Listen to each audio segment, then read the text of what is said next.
Moving on to the next step, this is the background that was provided to me from the band and from the art director of the shoot. So they want the heads placed in the middle here, and they want to integrate this symbol in as well, the symbol of the band. So that's really easy. I'm going to open up my file here, and to simplify things a little bit, I'm going to go to Layer and flatten it. So all those layers that we were working with, now that we have everything lined up perfectly, now it's just one flat layer. So just as I was dragging the heads on here, I'm going to get the Move tool and click and drag it onto the background. And now I can kind of figure out where it should go, probably here in the center. I'm going to turn on the layer with the symbol and kind of place the band accordingly to that. I think I can make them a little bit smaller, so I can go to Edit, Free Transform. Maybe something like that would work good.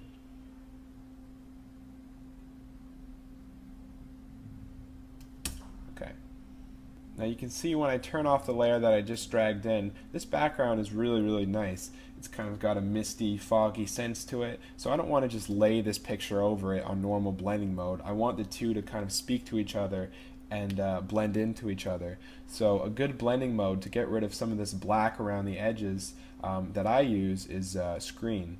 So when I put the blending mode of this image of all the heads together on screen, you can see the background coming through, and where it gets lighter here in the mist, it's affecting my picture a little bit as well, so it looks good. And you can still see some of the edges, and I'm going to erase those later, but I think the first thing that I want to do is color correct this image to fit the background.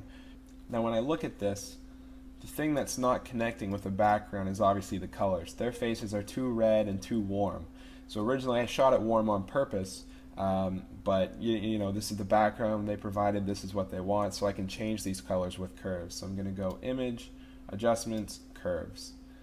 Now in my previous tutorial I taught you all about the different tonal ranges of using the RGB channel to add a little bit of contrast, so I can make a little S curve in that.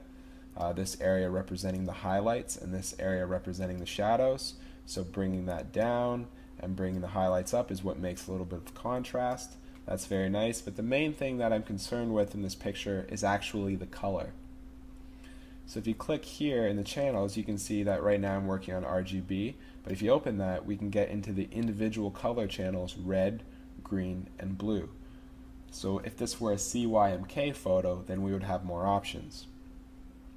So going into the red channel, just seeing what that does when I turn it up and down, is it's not manipulating the tonal range, but only the colors within. And also keep in mind that, remember that up here represents the highlights, so if I were to bring that down, but the shadow area, if I make another point and bring that up, only the shadows of the image are going to increase in red, yet the highlights, I brought those down to decrease the red. And you can play around with all the individual color channels. I don't really have a set formula for when I'm working. I just kind of play around until I get something that I like.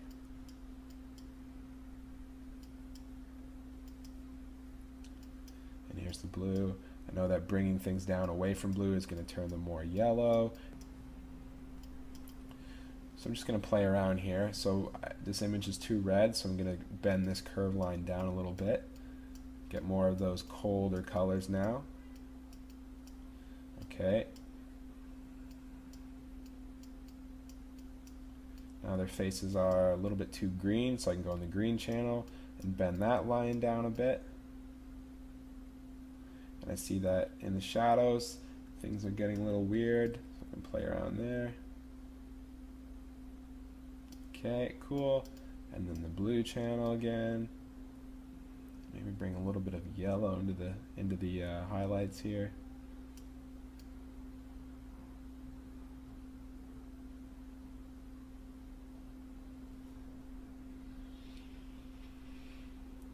Yeah, this is the best method for colorizing, and I do all my colorizing in curves now, just because you can pinpoint and get any mixture of colors you want as long as you play around enough.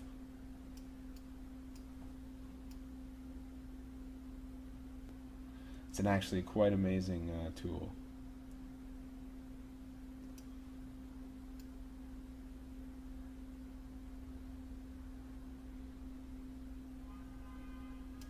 Okay, I think that looks good.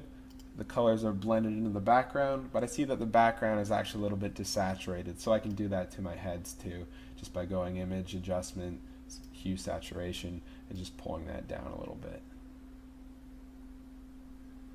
Think around here looks great. Okay. Cool. Now the last thing I want to touch up is these kind of jaggedy edges along here, and that's going to be really easy. I think you already know what I'm going to do. I'm going to make a layer mask, and then using the black brush, just with a really soft tip, I'm just going to go over those areas and kind of soften the edges and blend it into the background.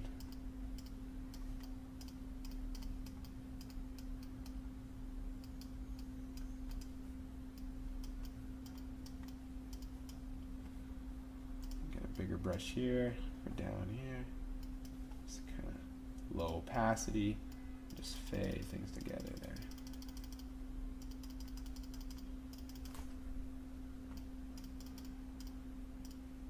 And paint back a little bit of his tie.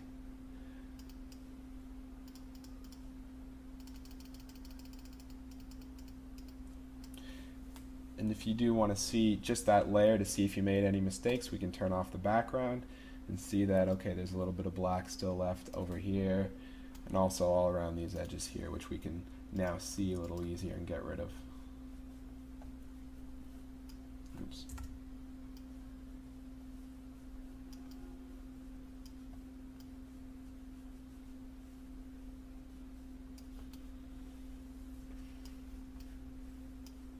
And you can turn that back on. Now that looks perfect.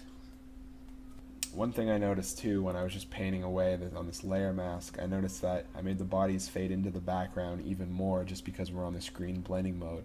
So I think that actually looks really nice, kind of fading into the mist here. Perfect. That's all done.